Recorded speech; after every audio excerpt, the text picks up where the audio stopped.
Hare Krishna. Dandavat Pranam to all the devotees.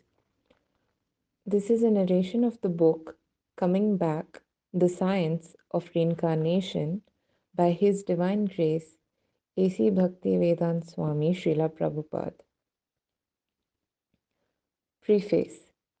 The Quest for Immortality.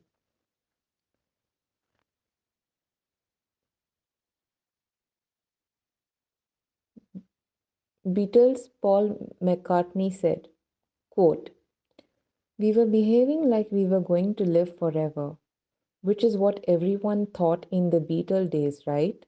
I mean, whoever thought we were going to die?" End quote. If you want to gain real control over your destiny, you must understand reincarnation and how it works. It's that simple. No one wants to die. Most of us would like to live forever in full vigor, without wrinkles, gray hair, or arthritis. This is natural because the first and the most basic principle of life is to enjoy. If we could only live forever. Man's eternal quest for immortality is so fundamental that we find it nearly impossible to conceive of dying. Pulitzer Prize winner William Saroyan, author of The Human Comedy, echoed the views of most people when, in the days just prior to his death, he announced to the media, "Everybody has got to die, but I have always believed an exception would be made in my case. Now what?" Most of us seldom, if ever, think about death or what happens afterwards. Some say that death is the end of everything. Some believe in heaven and hell. Still others hold that this life is only one of many we have lived and will live in the future. And more than one third of the world's population, that is over 1.5 billion people, accept reincarnation as an irrevocable fact of life. Reincarnation is not a belief system or a psychological device for escaping the grim finality of death, but a precise science that explains our past and future lives. Many books have been written on the subject, usually based on hypnotic regression, near death experiences, accounts of out of body experiences, or deja vu. But most reincarnation literature is poorly informed, highly speculative, superficial, and inconclusive.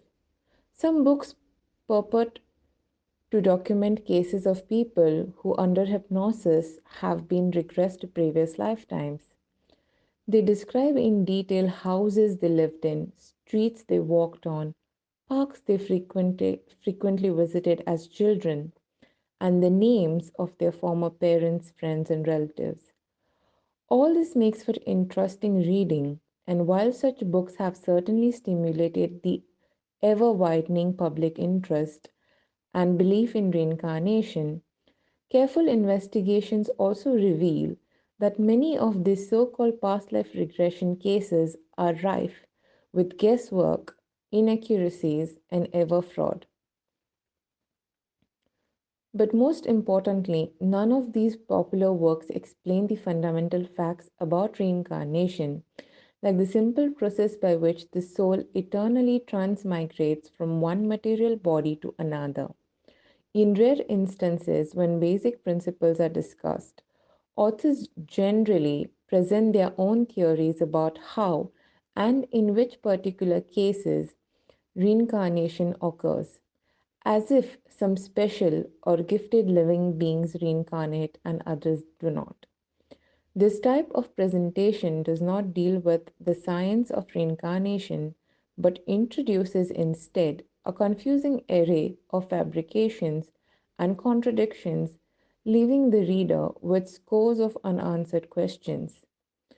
For example, does one reincarnate instantaneously or slowly over a long period of time? Can other living beings like animals reincarnate in human bodies? Can man appear as an animal? If so, how and why? Do we reincarnate forever or does it end somewhere? Can the soul suffer perpetually in hell or enjoy forever in heaven? Can we control our future incarnations? How? Can we be reborn on other planets or in other universes? Do good and evil actions play a role in determining our next body? What is the relationship between karma and reincarnation? Coming back fully answers these questions because it scientifically explains the true nature of reincarnation. Finally, this book provides the reader with practical instructions on how to come to grips with and rise above the mysterious and generally misunderstood phenomenon of reincarnation, a reality that plays a vital role in shaping men's destiny. Introduction: The Mystery of Consciousness. Death, men's most mysterious, relentless, and inevitable adversary. Does death mean the end of life, or does it merely open the door to another life, another dimension, or another world?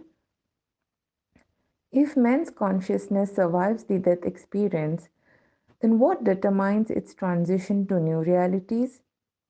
In order to gain a clear understanding of these mysteries, man has traditionally turned to enlightened philosophers, accepting their teachings as representative of a higher truth. Some criticize this method of acquiring knowledge from a higher authority, no matter how carefully the seeker may analyze it. Social philosopher E. F. Schumacher, author of Small is Beautiful, notes that in a modern society, when people are out of touch with nature and traditional wisdom, they consider it fashionable to ridicule and only believe in what they see and touch and measure. Or, as the saying goes, seeing is believing. But when man endeavors to understand something beyond the scope of material senses, beyond instruments of measurement and faculty of mental speculation, then there is no alternative but to approach a higher source of knowledge.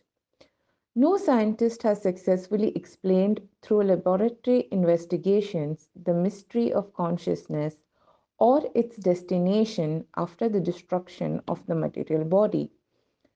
Research in this field has produced many divergent theories, but their limitations must be recognized. The systematic principles of reincarnation, on the other hand, comprehensively explain the subtle laws governing our past, present, and future lives. If one is to understand reincarnation at all, he must acknowledge the fundamental concept of consciousness as an energy distinct from and superior to the matter composing the physical body. This principle is supported by examination of the unique thinking, feeling, and willing capacities of the human being. Can DNA strands or other genetic components possibly induce the feelings of love and respect one person has for another? What atom or molecule is responsible for the subtle artistic nuances in Shakespeare's Hamlet and Bach's Mass in B minor? Man and his infinite capabilities cannot be explained by mere atoms and molecules. Einstein, the father of modern physics, admitted that consciousness could not be adequately described in terms of physical phenomena. I believe that the present fashion of applying the axioms of science to human life is not only entirely a mistake, but also has something reprehensible in it, the great scientist once said. Indeed, scientists have failed to explain consciousness by means of the physical laws that govern everything else within their purview. Frustrated by this failing, Nobel laureate In Physiology and Medicine, Albert St. Georgi recently lamented, "In my search for the secret of life, I ended up with atoms and electrons which have no life at all. Somewhere along the line, life has run out through my fingers. So in my old age, I am now retracing my steps." Accepting the notion that consciousness arises from molecular interaction requires an enormous leap of faith, much greater than that required for a metaphysical explaining. As Thomas Huxley, the well known biologist, said, "It seems to me pretty plain that there is a third thing in the universe, to wit, consciousness, which I cannot see to be matter of force or any conceivable modification of either." Further recognition of the unique properties of the consciousness was given by Nobel laureate in physics Niels Bohr, who remarked, "We can admittedly find nothing in physics or chemistry that has even a remote bearing on consciousness. Yet all of us know there is such a thing as consciousness simply because we have it ourselves. Hence, consciousness must be part of nature, or more generally, of reality, which means that quite apart from the laws of physics and chemistry, as laid down in quantum theory, we must also consider laws of quite a different kind. Such laws might well include the laws of reincarnation, which govern the passage of consciousness from one body into another. To begin understanding these laws, we may note that reincarnation is not an alien, antipodal event, but one that occurs with regularity in our own bodies during this very lifetime. In the human brain, Professor John Pfeiffer notes, "Your body does not contain a single one of the molecules that it contained 7 years ago. Every 7 years, one's old body is completely rejuvenated. The self, however, our real identity, remains unchanged. Our bodies grow from infancy to youth to middle age, then old age, yet the person within the body, the I, always remains the same."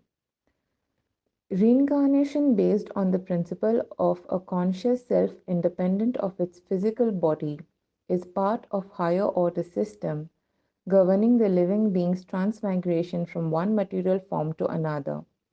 Since reincarnation deals with our most essential selves, it is a subject of utmost relevance to everyone.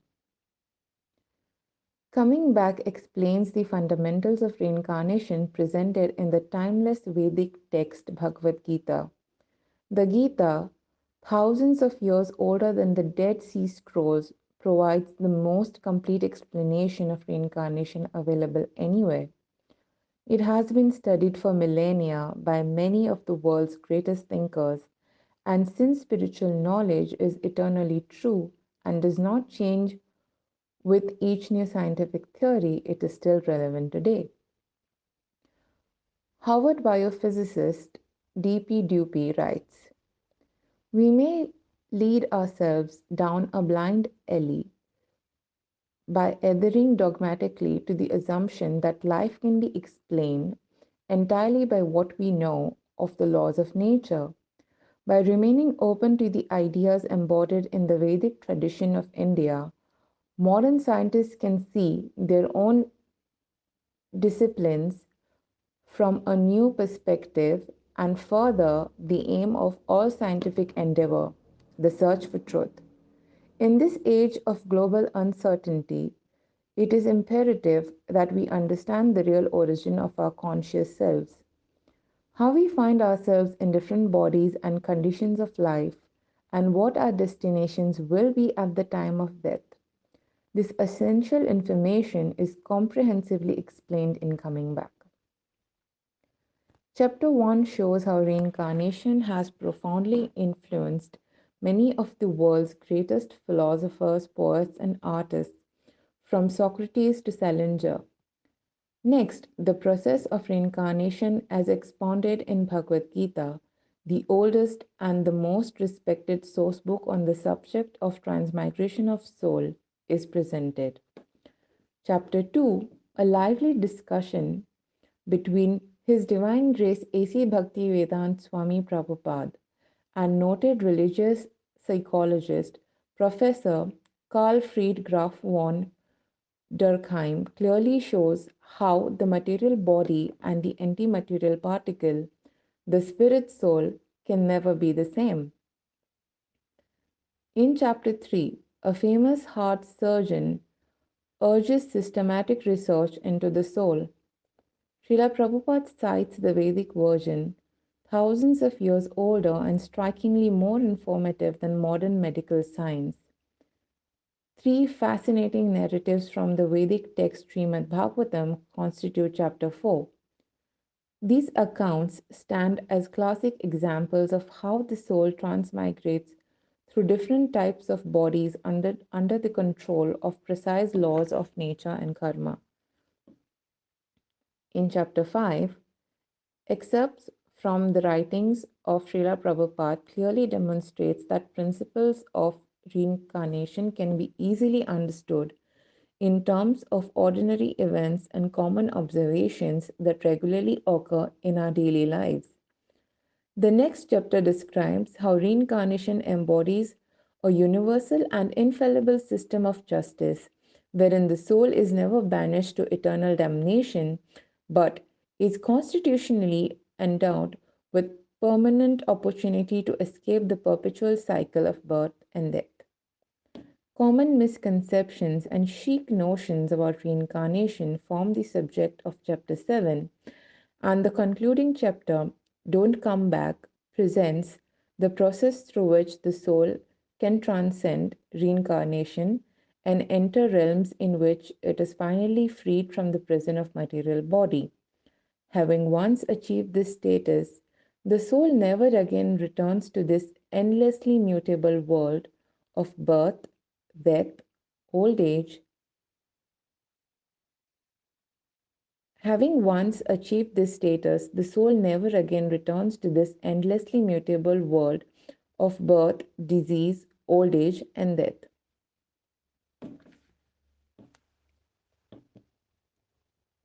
Srila Prabhupada ki jai. Hare Krishna.